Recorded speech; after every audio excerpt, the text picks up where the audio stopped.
A husband and wife suffer a bizarre car crash in the dead of night. The wife dies. The husband survives with injuries.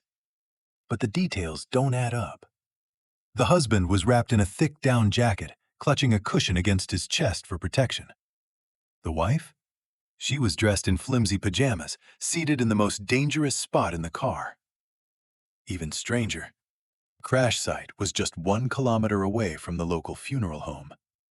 The husband claims that moments before impact, he saw a mysterious white shadow. Why were they there in the middle of the night? Was this a tragic coincidence determined by fate, or a terrifying conspiracy born of human greed? Hello everyone, welcome to my channel. I am Evil Eggplant. Today's story begins now. I often wonder, what is truly the most terrifying thing in this world? Is it the vengeful ghosts that haunt our folklore? Or is it the darkness found within the human heart?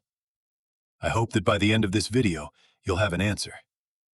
It was late at night on January 27, 2018. The outskirts of Jinzhou, Liaoning, were gripped by a freezing winter cold. Near a roundabout, not far from the city's funeral home, a severe car crash occurred. 2 people were in the vehicle, the husband, Zhou, aged 49, and his wife, Yan, aged 43. Zhou was rushed to the ICU in a coma with severe injuries. Yan, however, died instantly at the scene. At first glance, it looked like a standard single-vehicle accident, a driver losing focus and hitting a wall. But the traffic police and rescue workers on the scene felt a nagging suspicion. Something wasn't right. First, why was this couple driving near a remote funeral home in the middle of the night, far from the city center? Second, and most puzzling to the police, was the physics of the crash. Based on the damage, the car's speed had to be at least 80 kilometers per hour. However, the crash happened against a wall right next to a roundabout. Anyone who drives knows that you have to slow down to navigate a roundabout. How could he possibly accelerate to 80 while turning? It was all too abnormal. The car had no dash cam. The roundabout had no surveillance cameras. Despite being outdoors, the investigation felt like solving a locked room mystery. A massive puzzle was waiting for the police to solve. At this point, they could only rely on science. First, the traffic police used physics formulas. Based on the radius of the roundabout, the road surface, and the width of the vehicle, they calculated the critical speed to be 74.8 kilometers per hour. Theoretically, if the car went any faster than that while turning, it would have skidded sideways and flown off the road long before it ever had the chance to hit that wall. Calculations were one thing, experiments were another. For the first experiment, a skilled police driver drove into the roundabout from the south entrance at high speed. After a sharp turn, he tried to brake in front of the wall where the crash occurred. During this test, the officer couldn't push the speed past 60 while turning. Any faster, and the car would have flipped over. The police concluded that the vehicle physically could not have accelerated to 80 before hitting the wall if it was navigating the turn properly. Then came the second experiment. This time, the officer entered the roundabout from the east entrance at the limit of 60 kilometers per hour, then straightened out and stopped at the wall. Based on the footage and the tests, the police formed a chilling theory. This crash was likely an intentional high-speed sprint into the wall. To put it simply, the car entered the roundabout and completed the turn at a survivable speed, around 60. Once the turn was done, the driver slammed on the gas, accelerating from 60 to 80 in a straight line over a distance of just a dozen meters, smashing directly into the wall. This defies all logic for a normal driver. Furthermore, toxicology tests showed Zhou was not driving under the influence of alcohol or drugs. To be absolutely rigorous, Vice Captain Liu of the traffic police borrowed a Toyota Highlander, the same model as the crashed car. He chose a late night with similar temperature and road conditions to the actual event and ran multiple tests. Captain Liu reached a crucial conclusion. It is physically possible to accelerate from 60 to 80 over that short distance if you are trying to crash. As the police examined the wreckage further, they found even more terrifying details. First, the husband, Zhou, was wearing a thick down jacket while driving, His wife, Jan, was wearing only thin clothes and was barefoot. The husband was wearing a seatbelt. The wife was seated in the back row in the middle seat. As many of you know, the middle back seat is often the most dangerous spot in a car. In a Highlander, the floor has a hump there, making it uncomfortable. Why would she sit there? Even more suspicious. When the crash happened, the husband was clutching a throw pillow against the steering wheel. It was the combination of the pillow and the airbag that saved his life. Also, Joe had adjusted his driver's seat surprisingly far back. He is only 1.69 meters tall, yet he was driving in a fully extended posture, clutching a pillow. It was obvious. He was creating a safety buffer for himself. Meanwhile, the victim Jan's family was still in the dark. They wanted to lay their daughter to rest, so they went to her home to find her household registration book. They didn't find the book. Instead, they found a suitcase filled with horrors. Inside were stacks of insurance policies from various companies. All insured Jan. All listed the sole beneficiary as her husband, Joe. The police did the math. If Jan died accidentally, Joe stood to gain a staggering 29 million RMB in compensation. Honestly, when I read this part of the case, I jumped. A chill went down my spine. Joe, what exactly were you thinking? After extensive treatment, Joe finally regained consciousness. He had suffered multiple comminuted fractures, and his intestines were severed in 3 places. Whether the crash was intentional or not, he had nearly died. When questioned by the police, Joe was evasive. When asked the critical question, "Why did your car accelerate into the wall?" Joe offered a supernatural excuse. "I saw a white shadow. I don't know why, but I lost control and hit the wall." A white shadow near a funeral home? Sounds plausible in a ghost story. But unfortunately for him, we are dealing with forensic science, not the paranormal. Jan's autopsy report revealed a detail more terrifying than the ghosts Joe claimed to see.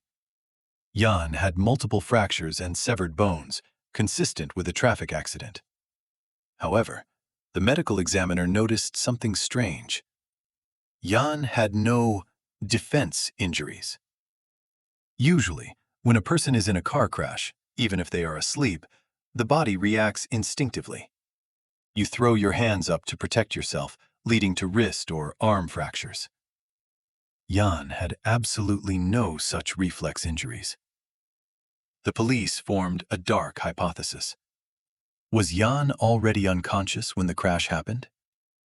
They tested her blood and stomach contents. The results were damning.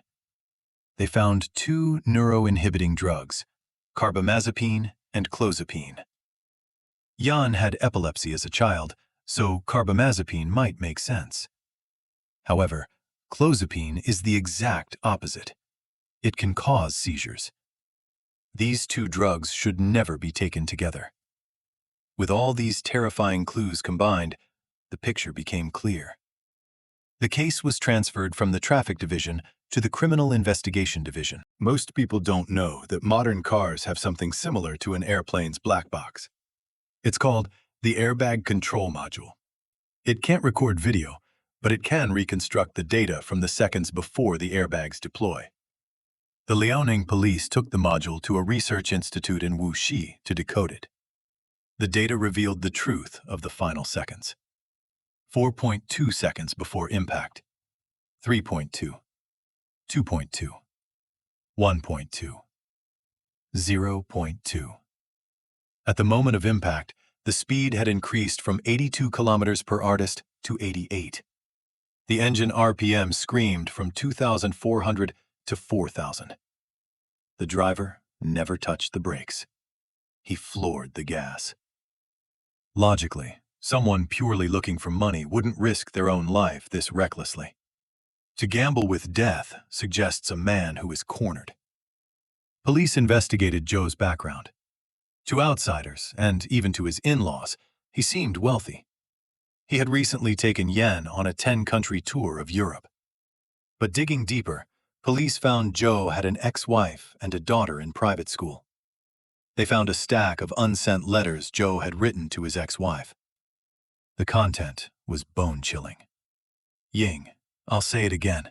For the child, for this family, I can sacrifice things that normal people cannot. Take care. It turned out Joe wasn't rich. Years of failed investments had left him millions in debt. His successful life was a house of cards, maintained by borrowing from Peter to pay Paul. Just keeping Yen's insurance policies active cost him 180,000 RMB a year. We have every reason to suspect he viewed his new wife, Yen, not as a partner, but as a tool, a disposable object to harvest 29 million RMB. Time moved to 2020. For 2 years, Joe's life was miserable. He never left the hospital. He underwent 10 major surgeries to repair his broken body. He had meticulously planned this crash, and while he succeeded in killing his wife, he had tortured himself in the process. He was eventually discharged, crippled, cared for by his mother. But the police had one final question. Where did the drugs come from? They traced a purchase back to 2017. Joe had bought date rape drugs online from a seller of illicit substances. When asked why, Joe said, "My mother has insomnia. I bought them to help her sleep." What a devoted son.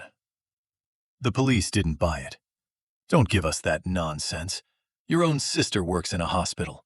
If your mother couldn't sleep, your sister could prescribe sleeping pills. Who buys illegal roofies for their mother? Who are you trying to fool?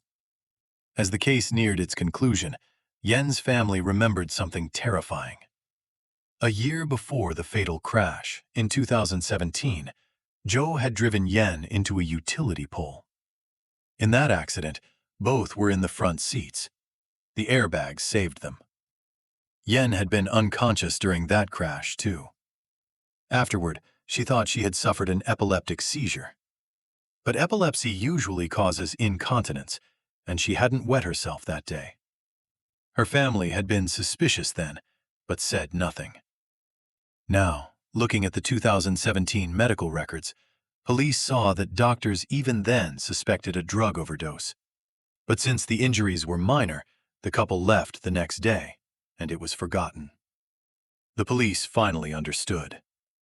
The 2017 crash was a dress rehearsal. He had drugged her then, too. But he didn't crash hard enough. The airbag saved her. This time, he was prepared. He drugged her, threw her in the dangerous middle back seat, buckled himself in, grabbed a pillow, and slammed on the accelerator. Yen was murdered in a staged accident. Faced with the mountain of evidence, Joe confessed to his crimes. On July 16, 2021, Joe was sentenced to death in the first instance. He refused to accept the verdict and filed an appeal. The second trial is approaching. To end today's video, I want to ask you the question I posed at the beginning. Compared to the so-called evil spirits of the night, what is truly more terrifying? The ghosts or the human heart? May there be no evil in this world. Thank you for watching. Please don't forget to like and subscribe. I'll see you in the next video.